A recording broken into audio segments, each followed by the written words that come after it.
오늘은 디모데후서 3장 12절 이하 17절 말씀을 본문으로 성경 66권 과연 신뢰할 수 있는가, 이런 충격적인 제목을 가지고 하나님의 말씀을 나누겠습니다. 저는 성령신학교에서 제가 쓴 책들을 교재로 삼아서 그렇게 매 학기마다 강의를 하고 있습니다. 근데 제가 가르치는 과목에 제목이 있어요. 그 제목이 뭐냐 그러면 토대신학입니다. 토대신학. 여기서 토대가 뭘 말하냐 그러면 오직 성경만이 교회의 토대다. 오직 성경만이 교회의 터다. 근데 성경에서 벗어난 그런 교회들이 너무 많다. 그래서 교회들이 교회의 올바른 터인 성경 위에 굳게 세워지게 만들기 위해서 제 설교의 전체적인 초점이 거기에 맞춰져 있기 때문에 제가 가르치는 과목을 토대신학이라고 정했어요. 근데 이 문제에 대해서 자세히 서술한 책이 바로 터라는 책이에요. 터. 네, 터라는 책을 제가 초협회적으로 많은 목사님들에게 보냈는데 이 터라는 책이 굉장히 인기가 있었어요. 그리고 받아본 분들이 굉장히 반응이 좋고 또 우리 교회에 대해서 사랑하는 교회가 이런 교회였느냐 오해했다, 그런 분들도 많이 있었습니다. 근데 터라는 책에서 제가 이렇게 주장을 했습니다. 교회 안의 모든 문제가 성경을 등한히 한 것에서 나온다. 이단에서 정통에 이르기까지 교회 안의 모든 문제는 성경이 교회의 터라는 사실을 실제로 붙잡지 않았기 때문에 생겨났다. 따라서 교회 안의 모든 문제 해결책은 성경으로 돌아가는 것이다. 이게 대전제예요. 대전제. 여기서 출발이 돼야 돼요. 어제 제가 새벽 1시까지 설교 준비를 했어요. 이번에 자료를 읽을 게 너무 많았기 때문에 오늘 설교가 불가능할 수도 있다고 생각했어요. 네, 하나님의 은혜로 새벽 1시까지 설교 준비를 마치고 집에 가서 새벽 1시 반에 자려고 주원이 방에 몰래 들어가서 주원이를 안고 누웠는데 갑자기 하나님께서 말씀을 주시는 거예요. 성령께서 말씀을 주시는데 설교를 주시는 거예요. 설교의 제목이 뭐냐면 성경으로 돌아가라. 성경으로 돌아가라. 이런 제목으로 말씀이, 설교가 쭉 떠오르는 거예요. 그게 다시 눈 비비고 일어나 그거를 치고 그렇게 잤어요.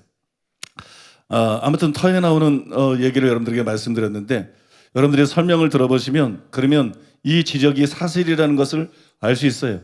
교회 안의 모든 문제가 성경의 권위를 철저하게 인정하고 성경적인 걸 추구하지 않은 데서 나온다.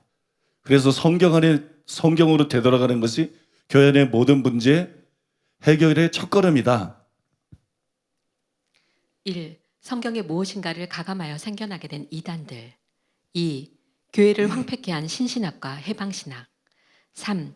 기독교의 정체성마저 잃어버리게 만든 종교 다원주의. 4.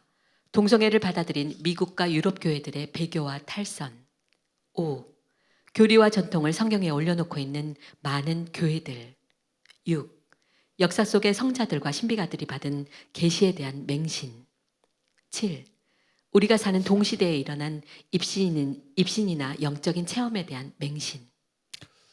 이런 일들이 오늘날 교회 안에 일어나고 있어요. 왜 이런 일이 일어날까요? 이유는 둘 중에 하나입니다. 성경의 절대적인 권위를 믿지 않았거나 아니면 믿었더라도 그거를 지식적으로만 알고 있지 실제로는 등한히 했기 때문이에요. 그러므로 저는 성경의 절대적인 권위에 대한 믿음, 이 믿음을 회복시켜야 된다고 생각합니다. 신학교 안에서, 교수들 안에서 이 믿음이 회복돼야 돼요. 교단도 마찬가지고 개교회도 마찬가지고 성경의 권위에 대한 믿음을 회복해야 돼요. 그 성경의 권위에 대한 믿음을 회복시키는 일을 해야 됩니다. 싱클레어 퍼커슨이 이런 말을 했습니다. 요한복음은 신약의 관행대로 구약을 인용할 때 기록된 바라는 문구를 사용한다. 이는 신약에서 모든 항변을 잠재우는 문구이다. 기록된 바, 성경을 인용하는 거죠.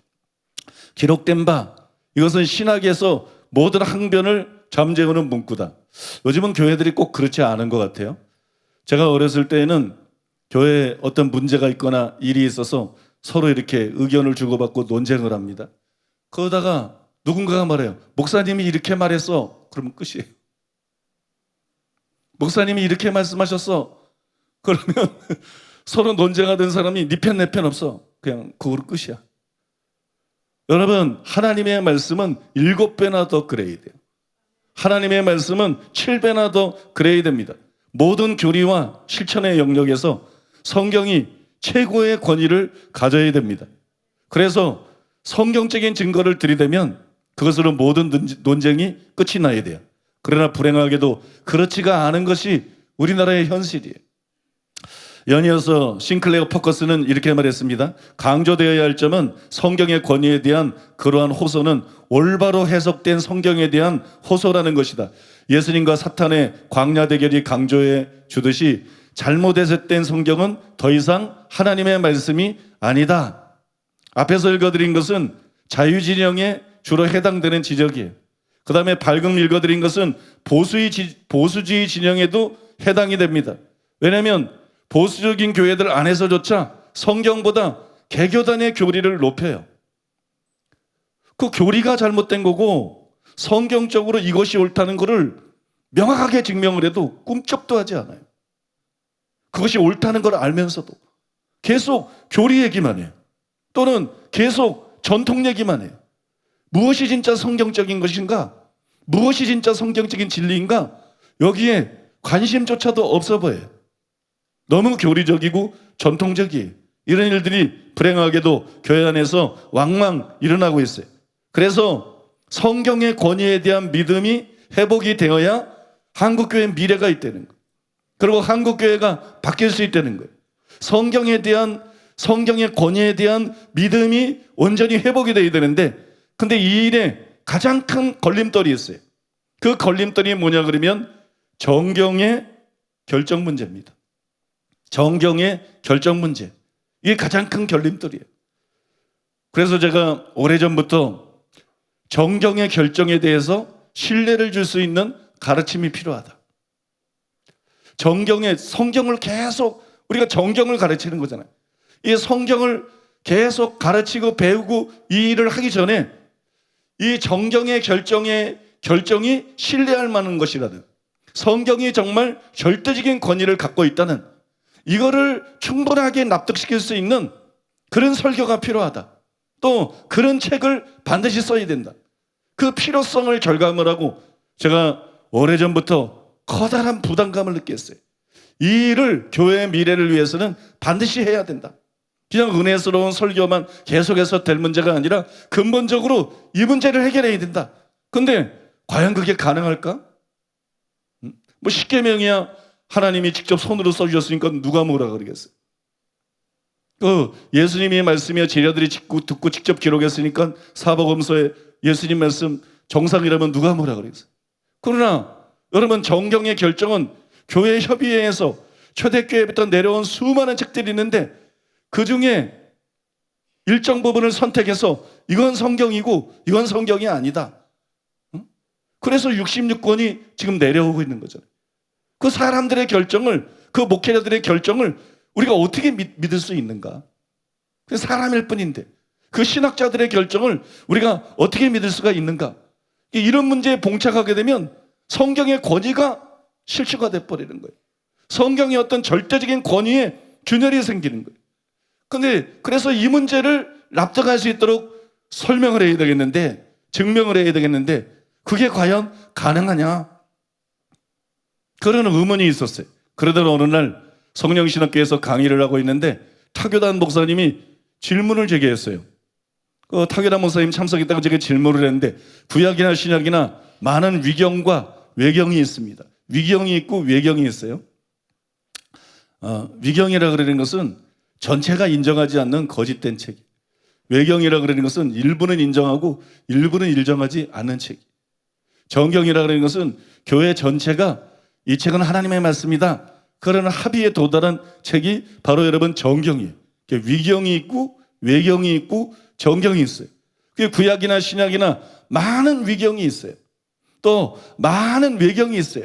근데 처음부터 요건 위경이다, 요건 외경이다, 요건 정경이다 이렇게 딱 정해져 있었던 게 아니에요. 수백 년에 걸쳐서 논의를 걸치고 또 결정적으로 교회 협의회에서 회의를 통해서 요건 위경이다, 요건 외경이다, 요건 정경이다. 그래서 지금 우리가 사용하는 성경 66권이 이렇게 확립이 되어 있는 겁니다. 그런데 그 중에 66권을 교회에게서 정경으로 결정을 했는데 그런 사람의 결정을 우리가 어떻게 믿을 수 있습니까? 이런 질문을 제게 딱 던진 거예요. 그게 오늘 휴가가 있는 허장 목사였어요. 그때는 감리교 목사였는데 웬 작고 똘똘해 보이는 사람이 전학을 손을 들더니 자기는 감리교 목사라 그러면서 이런 질문을 던지더라고요. 그래서 갑자기 나도 궁금하게 여기는 건데 나도 여기에 대한 답을 정확하게 제시할 수 있을까 의문시 여겼던 것인데 갑자기 그 질문을 던지는 바람에 내가 궁금하게 여겼던 것에 대해서 갑자기 대답을 해야 됐어요. 대답을 해야 되는 그런 상황에 처했습니다. 그런데 아는 대로 생각나는 대로 답을 하다 보니까는 가닥이 잡히는 거예요. 아는 대로 생각하는, 왜냐면 그때 할 말을 주신다 성경에 나와 있기 때문에. 그냥 대답을 하다 보니까 답을 어느 정도 알겠는 거예요. 대답을 하다 보니까 하나하나 이렇게 가닥이 잡히는 거예요. 이것이 출발점이 돼가지고 이 주제에 대한 자료들을 열심히 수집하고 또 연구도 하게 되었습니다.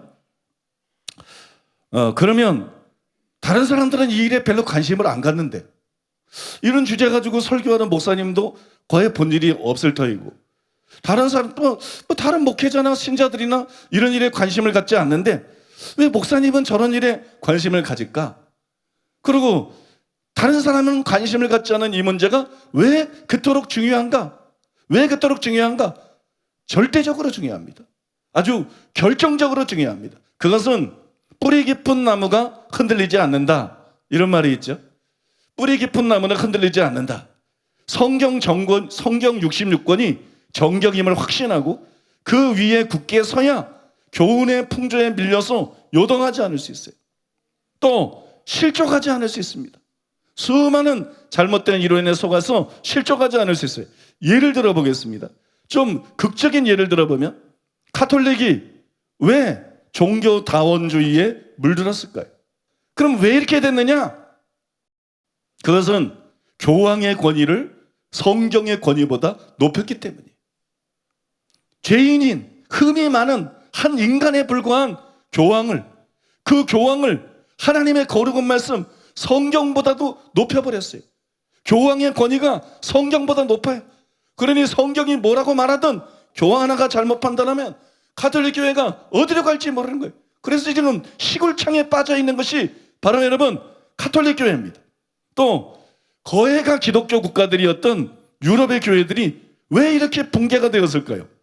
성경의 권위를 무시하는 자유주의 신학자들 때문이에요. 자유주의 신학이 이성을 존중히 여기면서 성경의 계시를 판단하고 거부하는 이런 자유주의 신앙이 유럽에서 발흥하고 여러분 유럽에서 번창했기 때문에 유럽이 교회가 무너진 거예요. 그래서 유럽의 많은 교회들이 지금 이슬람에서 사들여가지고 이슬람교가 모이는 그런 장소가 되어버려 있어요. 그런데 안타까운 사실이 있어요. 한국 교회도 위험하다. 한국 교회도 부산 WCC 총회전에 일어난 일이 보여주는 것처럼 성경의 절대적인 권위를 자꾸 소홀히 하는 성향들이 나타나고 있다는 거예요. 여러분도 아시겠지만 부산 WCC 총회가 열리기 전에 갑자기 공동선언문이라는 것이 인터넷에 뜨고 막 신문에 기사가 나기 시작했어요. 그 내용이 이러합니다. 1. 우리는 종교 다원주의를 배격합니다. 첫째, 우리는 오직 예수 그리스도 외에 구원이 없음을 천명합니다. 둘째, 우리는 예배는 오직 예수 그리스도만이 구원해 주라고 고백하는 자들만이 성령으로 말미암아 드릴 수 있는 행위임을 고백하고 그러므로 초혼자와 같은 비성경적인 종교 혼합주의 예배 형태와 함께 할 수 없음을 천명합니다. 2. 우리는 공산주의, 인본주의, 동성연애 등 복음에 반하는 모든 사상을 반대합니다. 3. 우리는 개종전도 금지주의에 반대하고 땅끝까지 이르러 복음의 증인이 되라는 하나님의 명령에 따라 세대와 지역과 나라와 종교를 막론하고 복음 증거의 사명을 감당할 것을 천명합니다. 4. 성경 66권은 하나님의 특별 계시로 무오하며 신앙과 행위의 최종적이고 절대적인 표준임을 천명합니다. 이에 따라 한국기독교 총연합회 산하 모든 보수교단은 WCC 총회 한국준비위원회가 개최하는 2013년 WCC 부산대회를 이해하며 이 대회가 하나님께 영광 돌리기를 바랍니다. 아울러 한국기독교 총연합회와 한국기독교교회협의회는 2014년 세계복음주의연맹인 WEA 총회 역시 성공적인 대회가 될 수 있도록 상호 협력할 것임을 선언합니다. 여러분, 여기 네 가지 원칙을 말했어요. 종교다원주의를 배격한다. 당연한 거예요. 그 다음에 두 번째, 공산주의, 인본주의, 동성연애 반대한다. 이거 당연한 거예요. 세 번째, 개종 전도 금지주의. 전도를 하면 안 된다. 다른 종교를 존중해야 되고 다른 종교에도 구원이 있다. 그러니까 전도하면 안 된다. 이게 이단이지. 그러니까 이거 안 된다. 우리는 땅끝까지로 복음을 전해야 된다. 당연한 거죠. 그 다음에 네 번째, 성경 66권은 하나님의 특별 계시로 무오하고 신앙과 행위의 표준이 된다. 여기 뭐 문제 있어요? 만약에 이 중에 하나라도 부정한다면 분명히 그는 이단입니다. 그거 누구든지. 이 중에 한 가지라도 부인한다면 그건 뭐 이단 시비 버릴 것도 없어. 그건 명백한 이단이에요. 근데 기가 막힌 일이 일어났어요. 12일이 지난 후에 1월 25일 날 서울 연지동 기독교 회관에서 NCCK 김근상 회장이 NCCK 회장 대국민 담화문을 발표했어요. 총무가 사인을 했지만 한기총과의 공동선언문은 NCCK와 무관한 것이며 이를 수용할 수가 없다. 이걸 네 가지 수용할 수 없다는 거예요. 여러분 잘 들으셔야 돼요. 이게 지금 얼마나 심각한 건지. 이 네 가지 인정할 수 없다는 거예요. 이걸 수용할 수 없다는 거예요. 그러면서 김근성 회장이 이렇게 강조했어요. 지난 13일 명성교회에서 열린 WCC 제10차 총회 성공을 위한 전진대회 직전에 공표된 선언문은 WCC 총회 한국준비위원회 상임위원장 김사만 목사와 집행위원장이며 교회협 총무 김용주 목사의 서명이 있었음에도 불구하고 WCC나 NCCK의 의지가 담겼다고 볼 수 없다.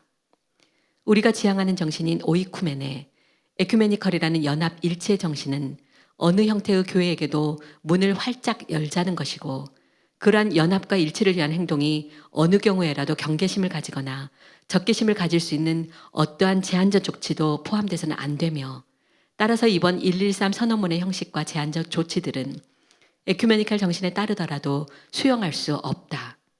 본의 아니게 이 선언문에 담긴 적절치 못한 표현으로 깊이 상처를 입은 여러 사람들과 단체, 특히 정교회와 로마 카톨릭 교회에게 마음을 담아 사과를 드리며 마지막까지 함께 예수님의 구원 사역을 펼쳐나갈 것을 다짐하는 바이다 라고 강조했습니다. 무슨 구원 사역을 말하는 거죠? 이런 거를 다 부정하고 무슨 구원이 있다는 거지? 이걸 부정하는데 무슨 구원이 있어요? 이걸 부정하고 무슨 구원 사역을 함께 뭘 펼쳐나갔다. 이건 정말 말도 안 되는 소리죠. 그런데 위에 공동선언문 중에 여러분 어떤 것이 동의하지 못할 만한 내용이에요. 또 어떤 것이 적절하지 못한 내용입니다. 위에 네 가지는 기독교의 근간을 이루는 진리들이고 다시 말하지만 이 네 가지 중에 한 가지를 부인한다면 그는 명백한 이단이에요. 근데 기가 막힌 일들이 계속 일어나요. 먼저 성공회대 신학교 교수 일동은 보도자료를 통해서 에큐메니컬 신학과 전통이 심각하게 훼손되는 현 사태에 깊은 우려를 금치 못한다. 그러면서 공동선언문을 폐기하라. 그렇게 주장했어요. 아울러 책임자들의 사퇴도 촉구한다. 그렇게 주장했습니다. 교수 일동은 에큐메니컬 운동이 추구해온 뜨거운 열정과 노력이 기독교 근본주의, 물신 숭배주의, 교회 성장주의에 의해 훼손되어서는 안 된다. 전도를 교회 성장주의로 보고 있어요. 공동선언문은 이웃 종교 및 다른 이념을 가진 이들과의 대화와 공존을 거부했다. 현대사회의 문화적 다양성과 소수자들의 권리를 부정함으로써 동성애 말하는 것. 예수 그리스도가 보여준 정의, 평화, 생명의 길을 본질에서 왜곡했다. 여기서 어떻게 감히 예수님을 들먹거립니까? 여러분, 이어서 교수 일동은 에큐메니컬 신학과 전통을 정면으로 부인하는 113 공동선언문 즉시 폐기, WCC 상미위원장 김사만 목사와 김영주 총무 즉각 사퇴, 제10차 WCC 총회 준비위원회를 전면 재조직하라, 그렇게 촉구했어요. 또한 여러분, 에큐메니컬 기독 여성들도 공동선언문 폐기를 주장하고 나섰어요. 이들은 공동선언문의 4가지 조항은, 아까 4가지 말씀드렸죠? 4가지 조항은 한국교회 에큐메니컬 진영뿐만이 아니라 에큐메니컬 기독 여성들이 간직해온 신학적 양심과 신앙 고백을 송두리째 부정하는 것이다. 신앙 고백을 송두리째 부정한 것은 그들이면서 적반하장으로, 여기 도대체 왜 기독이라는 말을 쓰는 거예요? 그들이 왜 기독교 여성입니까? 그들이 무슨 기독 여성입니까? 불신 여성들이지. 여러분, 기가 막히지 않나요? 이들이 정말 기독교인일까요? 나는 절대 아니라고 생각해요. 이들은 기독교의 탈을 쓰고 있을 뿐이다. 예수님의 이름을 이용하고 있을 뿐이다. 이들은 실제로 불신자들이다. 이들은 실제로 이단자들이다. 그렇게 여러분, 정상적인 목사와 정상적인 신자라면 당연히 그렇게 결론을 내릴 수밖에 없죠. 19세기에 가장 탁월한 신학자인 찰스 하지 교수는 이렇게 경고를 했어요. 사람들은 진리를 이곳저곳에서 찾지만 그러나 그것은 오직 하나님과 그의 말씀에서만 찾을 수 있다. 만일 우리가 그것을 이성과 지각, 사람들의 지혜와 가르침 및 인류의 역사에서 찾으려 한다면 우리는 결국 실망하게 될 것이다. 진리를 하나님의 말씀, 특별히 성경 외의 곳에서 찾는 이들은 모두 의문과 어둠 그리고 오류에 빠질 것이며 틀림없이 그렇게 되고야 만다. 우리는 지금 유럽이나 미국은 물론이고 한국 교회 안에서도 이 경고가 현실로 돼가는 모습을 발견할 수가 있어요. 성경에서 진리를 찾지 않고 이성과 학문에 치중함으로써, 이성과 학문에 치중함으로써 결국은 의문과 어둠 그리고 오류에 빠지는, 미혹이 되고 멸망의 길을 걸어가고 있는 그런 현상을 우리는 지금 세계적으로 이런 일들이 일어나는 것을 볼 수가 있어요. 그래서 성경 66권 과연 신뢰할 수 있는가, 이 설교가 필요하다는 거예요. 그리고 이런 설교가 중요하다는 거예요. 저는 가급적이면 쉽게 설교할 것입니다. 여러분들이 듣기만 하면 이해할 수 있도록 어려운 주제이긴 하지만 쉽게 설교할 것이, 그러므로 여러분도 관심을 가지고 이 설교를 끝까지 잘 경청해 주시기를 바랍니다. 첫째로 오늘의 첫 번째만 말씀을 드리겠습니다. 따라해 보겠습니다. 사람의 결정처럼 보이는 정경을 믿을 수 있는 이유. 사람의 결정처럼 보이는 정경을 믿을 수 있는 가장 기본적인 이유에 대해서만 오늘 거기까지만 말씀을 드리겠습니다. 먼저 여러분들에게 자꾸 정경 그러는데 정경이 무엇인가? 이 정경이 무엇인지부터 설명해 드리겠습니다. 정경이라는 말은 히라버로 카논이에요. 잣대, 잘하는 뜻인데 거기서 유래가 되었어요. 히브리어로는 카네라고 합니다. 그 구약에서는 청량하는 잣대, 에스겔서에 나오는데 청량하는 잣대, 그런 의미로 사용이 되었어요. 성경적 사용에 앞서서 이 단어는 문자적인 척도인 장대나 잘하는 의미보다는 기준, 규정을 뜻했습니다. 기준이나 규정을 뜻했어요. 그러다가 도덕적인 영역으로 확대가 되어서 사람이 진리나 어떤 행동의 실제적인 가치를 판단하는 논리적인 기준, 그게 진리죠. 그게 진리고 교리죠. 그죠? 그런 기준, 그걸 뜻하게 되었어요. 그래서 초기 기독교인들은 정경이라는 단어를 믿음의 척도, 표준적인 기록이라는 것은 권위를 가진 성경을 뜻하는 거예요. 믿음의 척도나 권위를 가진 성경, 그런 의미로 정경이라는 단어를 사용했습니다. 그러므로 정경의 뜻은 간단합니다. 정경은 구약과 신약을 포함해서 우리의 믿음과 생활의 표준이 되는 하나님의 말씀을 말하는 거예요. 그러나 하나님의 말씀으로 받아들여진 책들, 그것이 여러분 정경입니다. 정경, 즉 성경이죠. 정경, 즉 성경의 권위는 절대적입니다. 왜 정경, 성경의 권위가 절대적이냐? 거기에는 두 가지 이유가 있어요. 첫째로 따라해 보겠습니다. 정경, 즉 성경의 권위가 절대적인 이유는 성경은 하나님의 말씀이기 때문이다. 디모데후서 3장 16절. 모든 성경은 하나님의 감동으로 된 것으로 교훈과 책망과 바르게 함과 의로 교육하기에 유익하니. 그 다른 책들은 하나님의 말씀이 아닌데 왜 성경은 하나님의 말씀입니까? 그죠? 왜 성경은 하나님의 말씀일까요? 그 이유를 바울이 여기서 설명해 주고 있는 거예요. 모든 성경은, 이게 성경인 이유는 하나님의 감동으로 되었다. 하나님의 감동으로 되었다. 그래서 성경이고 권위가 있다. 하나님의 감동으로 되었다는 말을 흔히 우리가 뭐라고 표현하냐면 영감이라고 부릅니다. 영감. 성경은 영감된 것이다. 영감으로 됐다. 그러면 하나님의 감동, 즉 영감되었다는 말의 의미가 뭘까요? 원어에 의하면 감동은 하나님께서 숨을 내쉬었다, 숨을 불어넣었다, 그런 의미예요. 이에 대한 외인 그루뎀의 설명이 굉장히 인상적입니다. 그는 이렇게 말했어요. 여기서 구약의 모든 글들이 하나님의 감동으로 된 것임을 강조한다. 그 모든 것이 감동으로 하나님께서 숨을 내신 것으로 되었다 하면 성경은 하나님께서 직접 말씀하셨음을 은유적으로 표현한 것이다. 하나님의 감동으로 되었다는 것은 하나님이 숨을 내셨다는 거예요. 그러니까 이 말씀의 출처가 하나님이라는 거예요. 하나님. 이걸 기록하게 하신 분이 하나님이다. 이건 하나님의 의도대로 하나님의 뜻을 표현하는 특별한 책이고 기록이다. 그것을 의미한다는 거예요.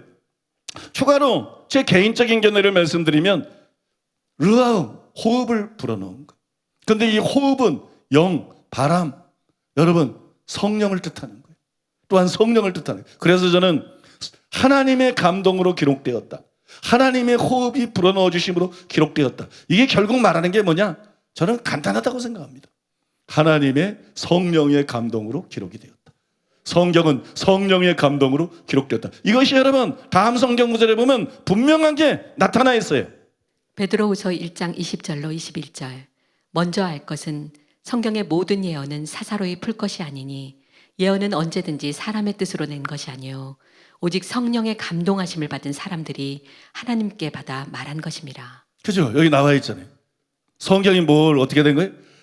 성령의 감동을 받은 사람들이 하나님께 받아서 말한 것이다. 하나님의 감동, 성령의 감동 같은 말이라는 거예요. 그래서 하나님의 감동은 다름 아니라 성령의 감동하심을 의미한다는 것이 저의 견해예요. 모든 성경은 하나님의 감동, 즉 성령의 감동을 받아서 기록한 거예요. 어떤 지식적인 촉팔로 어떤 문서들을 단순히 참고함으로 사람들과 의견을 교환하고 나눔으로 그걸 집대성해서 그래서 기록한 것이 아니에요. 출처가 달라요. 모든 성경은 하나님의 감동으로 성령의 감동을 받아서 쓰여졌어요. 그래서 성경은 하나님의 말씀입니다. 사람의 말이 아니라 하나님의 말씀입니다. 그리고 성경은 권위를 갖고 있는데 최고의 권위를 가지고 있는 것이에요. 여러분 믿습니까?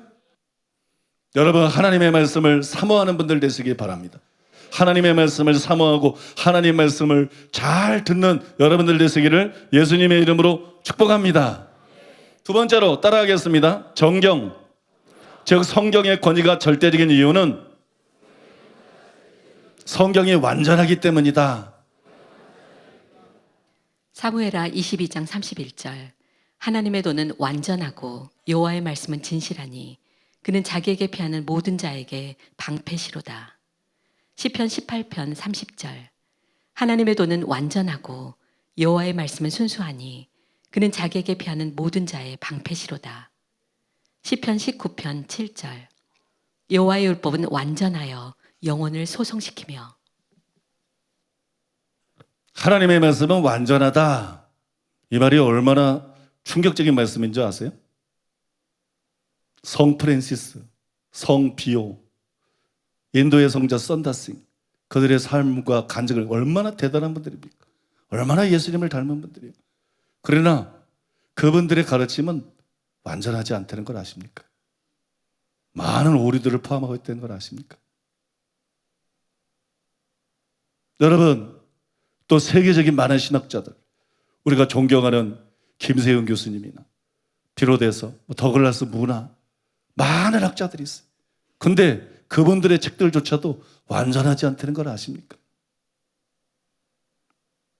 신학자들뿐만 아니라 우리도 성경을 아니까 원어를 다 알아야만 성경을 아는 건 아니니까 신학을 알아야만 성경을 다 아는 건 아니니까 성경이 더 확실한 기준이니까 그걸 정직하게 분석하고 이해하고 나서 문맥적으로 이해하고 나면 근데 그분들의 가르침들도 대단히 훌륭하지만 어떤 부분은 완전하지 않아요.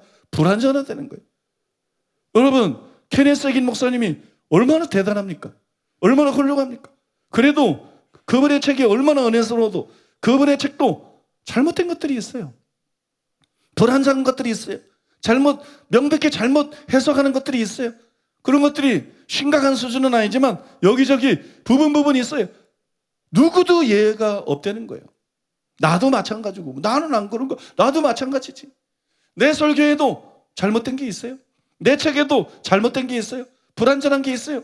그게 나중에 또 깨닫고 고치고 아마 평생 그럴 거예요. 누구도 평생 완전해질 수가 없다는 거예요. 누구도 평생 진리를 이해하는 데 있어서 완전해질 수가 없다. 근데 성경은 완전하다. 우리가 누구도 전적으로 믿고 따라갈 존재가 없는 거예요. 누구도 상대가 누구든 암만 큰 교회 목사든 얼마나 인격이 훌륭하든 또는 얼마나 기도를 많이 하든 얼마나 은사와 역사와 기적이 많이 일어나든 100% 믿고 따라갈 수 있는 사람은 아무도 없어요. 우리는 이 땅에 완벽하게 믿고 따라갈 수 있는 게 없는 거예요. 근데 하나님이 성경을 주신 거예요. 성경을 완전한 진리인 성경을 우리에게 주신 거예요. 나침반으로, 이정표로, 표준으로 완전한 진리인 성경을 주신 거예요. 하나님의 말씀은 완전하다. 이게 얼마나 위대한 말인지 몰라요. 하나님의 말씀은 완전하다. 이것을 시편 기자는 다르게 이렇게 표현했습니다.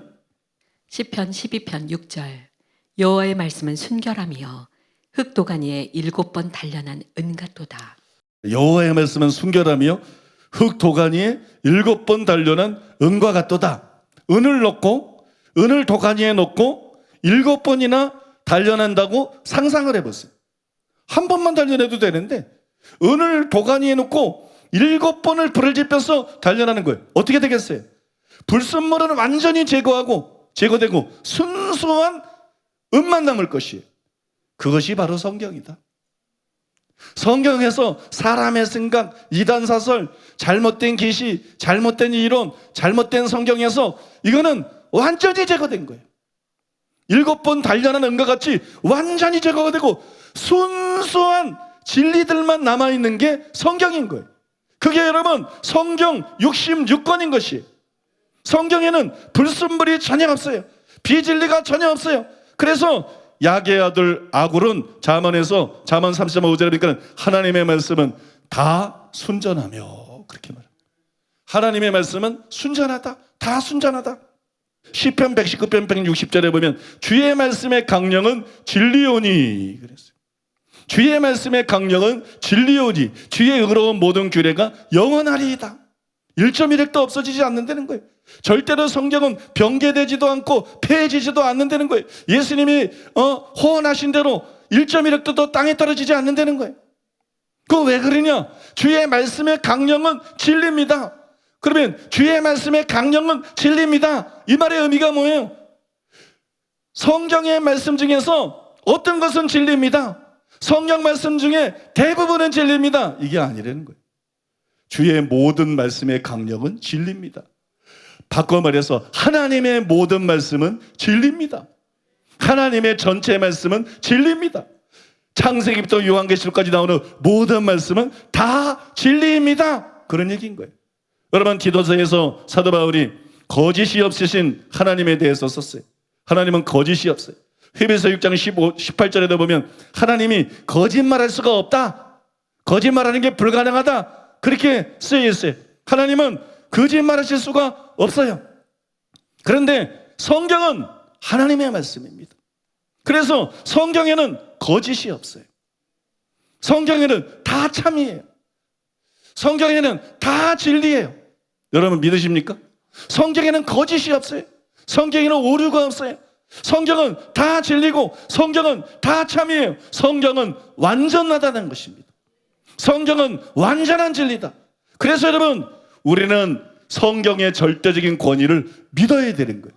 성경의 절대적인 권위를 저버리면 가톨릭처럼, 유럽교회처럼, 또 한국의 적지 않은 교회들처럼 여러분 이리 들리고 저리 들리고 방향을 잃어버리는 거예요.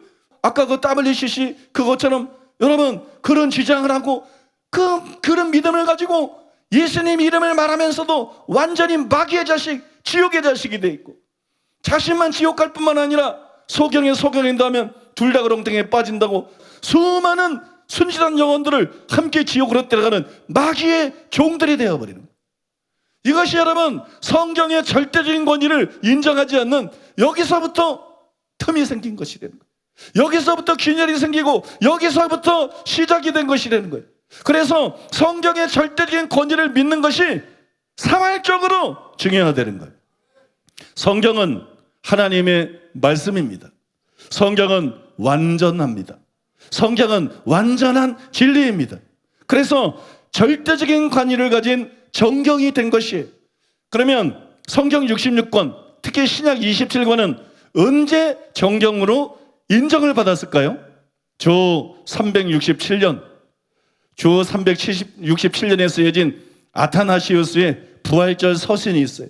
이 부활절 서신에서 우리가 지금 쓰고 있는 신약 27권을 전부 나열을 했는데 이것이 공식적인 교회의 최고의 최초의 결정이었었어요.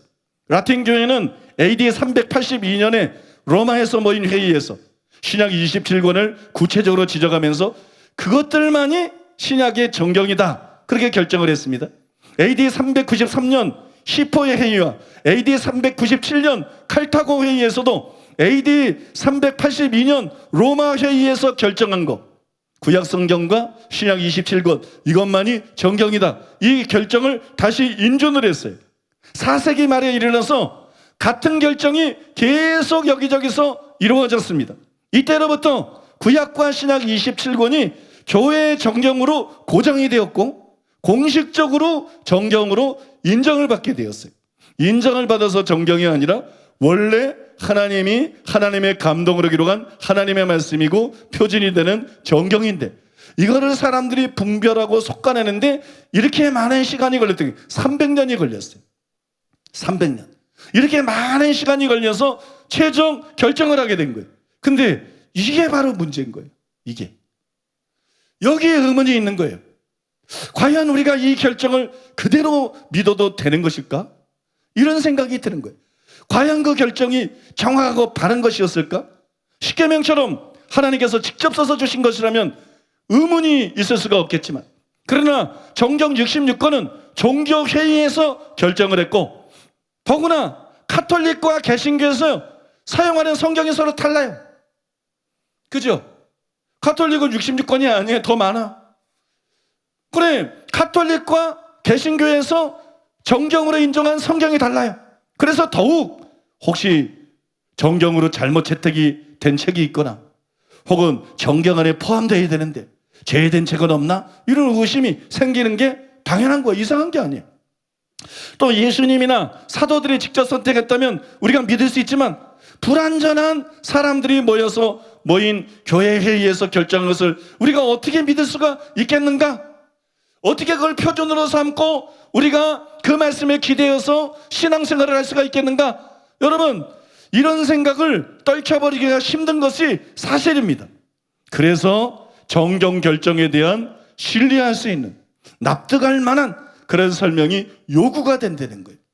그리고 그거를 설명하는 그런 설교가 필요하고 또 그거를 성도들이 납득할 수 있도록 설명할 수 있는 그런 책이 나와야 된다는 거예요.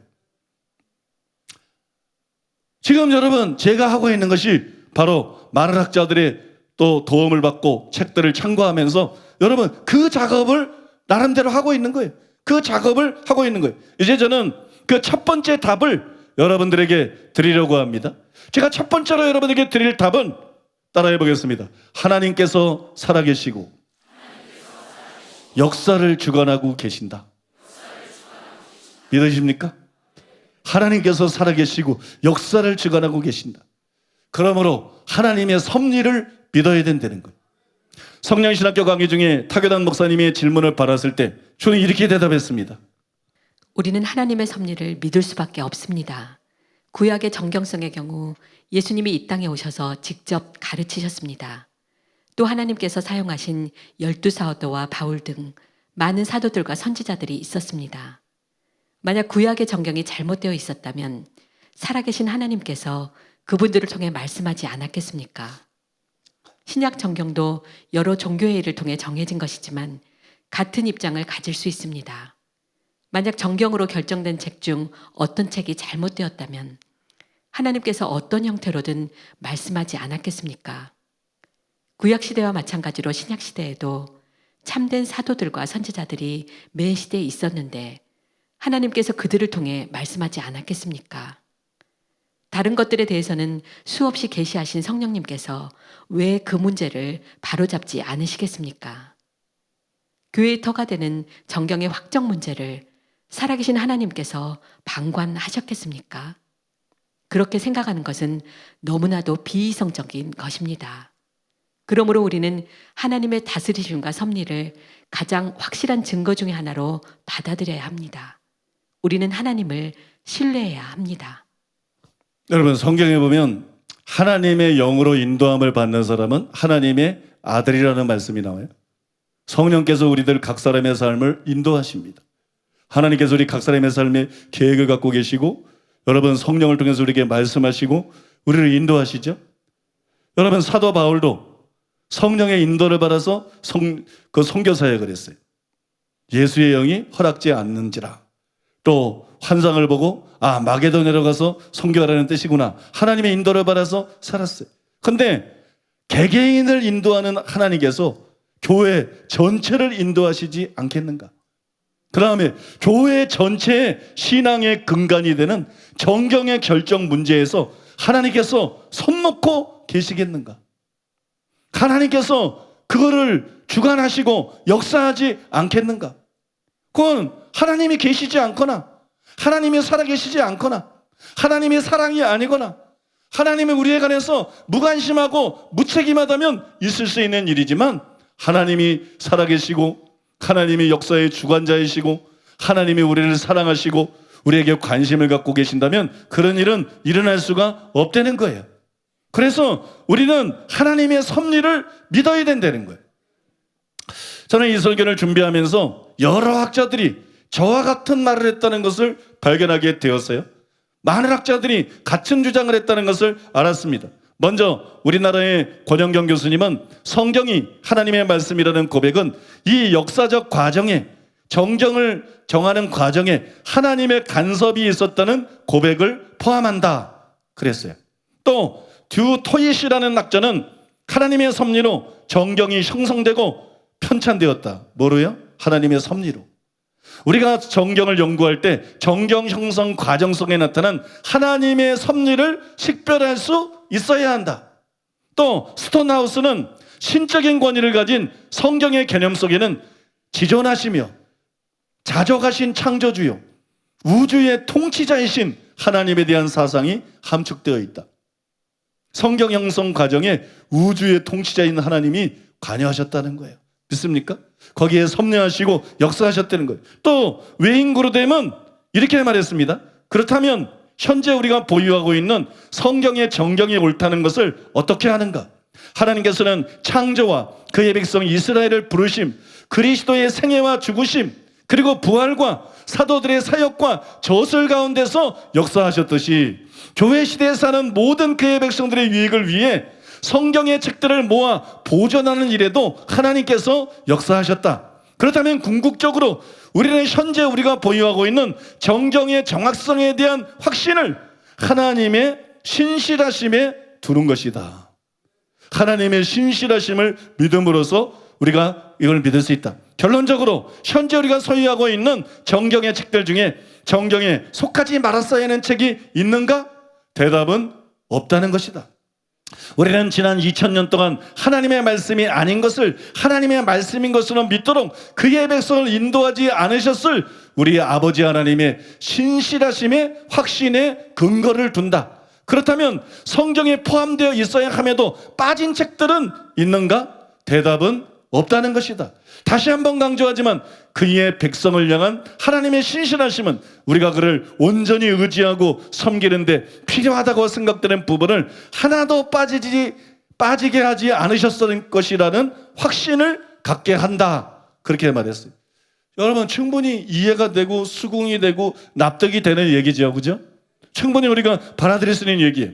그런데 이 주제에 대해서 가장 많은 말을 한 분은 우리나라의 박형룡 박사예요. 합동의 박형룡 박사님인데, 먼저 박형룡 박사님은 다음과 같은 공감이 가는 노골적인 질문을 먼저 던졌습니다. 왜 27권만이 정경이고 다른 책은 정경이 될 수가 없는가? 현재 존재하지 않는 자료가 발견되어서 정경으로 고려될 수 없다는 사실을 우리가 어떻게 알 수 있는가? 지금 현재 정경에 포함된 성경이 재해될 수 있는 가능성은 없는가?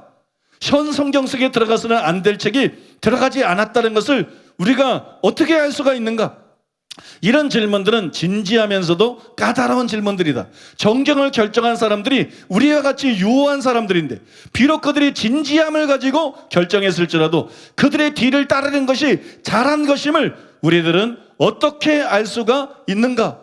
굉장히 여러분 허심탄회하고 노골적인, 속 시원해지는 질문이에요. 이 질문을 한 다음에 박형룡 박사님은 레온 모리스의 글을 인용하면서 이렇게 대답을 했습니다. 어떤 기독교인도 혹은 어떤 기독교 그룹도 이미 수납된 목록에 어떤 책을 첨가하거나 그 목록에서부터 어떤 책을 삭제시키는 권위를 행사한 적이 없다. 다 동의했다는 거예요. 만약 우리들이 하나님께서 그의 교회를 인도하셨다는 사상을 심각하게 생각한다면 우리들은 이런 사실을 통해 하나님께서 그의 백성들이 소유하기를 원하는 책들이 바로 이런 책들이었음을 볼 수 있어야 된다. 하나님이 교회를 인도하고 있는 것이 사실이라면 우리가 가지고 있는 이 66권이 하나님이 우리에게 주시고자 하는 바로 그 성경이다. 바로 그 표준이고 기준이다. 하나님의 섭리를 생각한다면, 하나님의 교회를 정말로 살아계셔서 인도하신다고 생각한다면 그렇게 믿을 수밖에 없다는 거예요.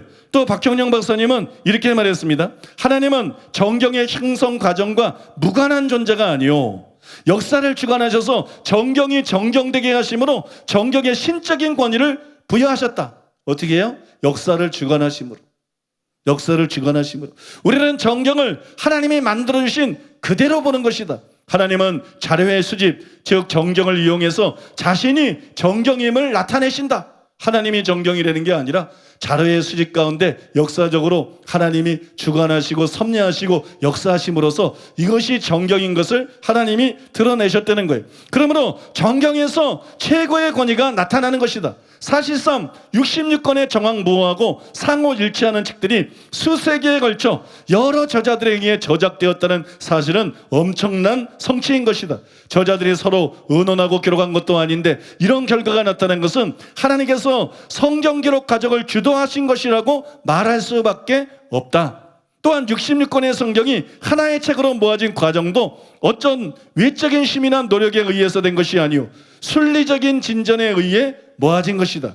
이는 역사를 주관하시는 하나님이 성경을 기록하기도 하셨지만 66권을 정경으로 모아주셨음을 증거하는 것이다.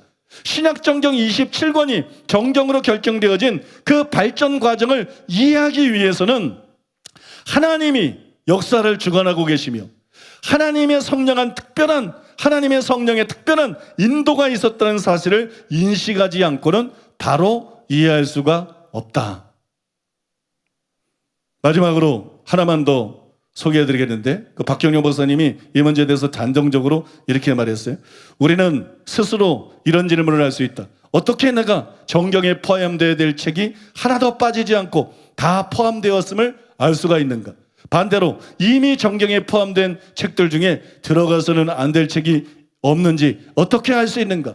궁극적인 분석을 해볼 때 이런 질문은 추상적인 역사관에 근거하고 있기 때문에 타당한 질문이 아니다. 성경 속에 들어갈 책이나 또 현 성경에서 빼야 할 책이 혹 있을 수 있다는 기대 가운데 그 문제를 심각하게 생각하는 것은 잘못이다. 그런 이해는 성도가 하나님께서 여러 가지 영감된 자료들을 역사적 과정에 펼쳐놓으신 다음 통일된 정경으로 모으는 문제에 대해서는 전혀 관심을 쓰시지 않은 것으로 생각하는 태도이다.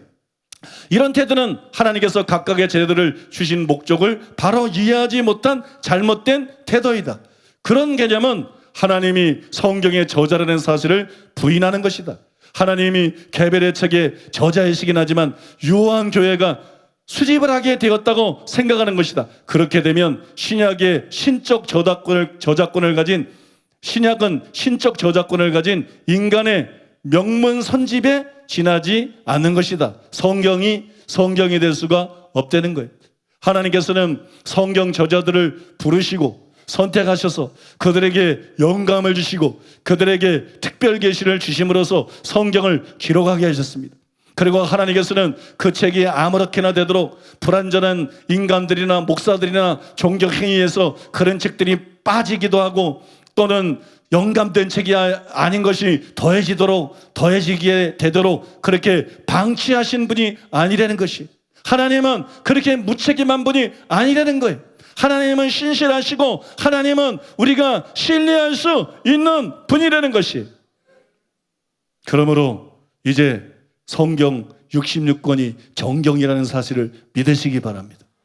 이 문제에 대해서 안심하고 그걸 믿으시기 바랍니다. 성경은 우연히 시간이 흘러서 진화했다고 진화론들이 주장하는 것처럼 여러분, 우연히 시간이 지나면서 나타난 것이 아닙니다. 성경은 하나님의 치밀한 계획이요 하나님의 특별한 작품입니다.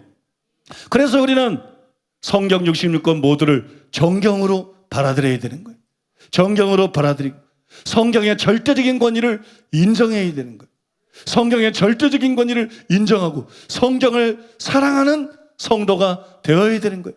성경을 사랑하고 성경을 읽고 성경을 해석하는 설교들을 듣고 성경을 또 해석에 도움이 되는 책들을 읽고 여러분 성경을 기준으로 해서 모든 것을 판단하고 그 다음에 여러분 성경에 입각해서 살아가야만 되는 것입니다. 이것이 여러분 왜 300년에 걸쳐서 많은 논란들이 있었고 교회 협의회에서 300년에 걸쳐서 구약 39권 그 다음에 신약 27권이 정경이라는 것이 결국 결정이 되었는데 그들의 결정을 우리가 어떻게 믿을 수 있는가? 이거는 정당한 의문이고 정당한 질문이에요. 그러나 하나님이 살아계신다. 성경을 기록을 시작하신 분이 하나님이시다. 하나님은 또한 그것을 이루시는 분이시다. 일을 행할 뿐만 아니라 그것을 지어 성취하는 여호와이시다. 알파와 오메가고 시작과 마지막이시다. 믿습니까? 모든 것을 성취하신 하나님이시다. 그걸 우리가 믿을 수 있다는 거예요. 오늘 여러분 우리가 왜 300년 동안 논쟁이 되어 왔고 또 교회 협의에서 결정된 정경을 절대적인 권위를 가진 절대적인 진리를 담은 절대적인 표준이 되는 하나님의 말씀으로 성경으로 받아들여야 되는가? 여기에 대한 의문의 첫 번째 답을 말씀드렸어요. 이거는 가장 기본적인 답이에요. 다음 시간에는 구약에 대해서 또 그 다음 시간에는 신약에 대해서 왜 구약 39권이 우리가 믿을 수 있는 정경인가? 또 왜 신약 27권이 우리가 믿을 수 있는 정경인가? 또 다른 더 결정적인 증거와 설명들을 통해서 여러분들이 성경의 절대적인 권위를 믿을 수 있도록 도울 것입니다. 그 다음에는 왜 그러면 앞으로는 성경이 더 기록될 수가 없는가? 왜 66권으로 성경이 끝이 나는가? 왜 새로운 성경이 나올 가능성은 없는가? 그런 문제에 대해서도 성경 안에 답이 없는 것 같아도 성경을 주의 깊게 읽고 연구해보면 그런 문제에 대해서도 성경 안에 답이 있어요. 성경 말씀을 통해서 우리가 그 답을 추출해낼 수 있습니다.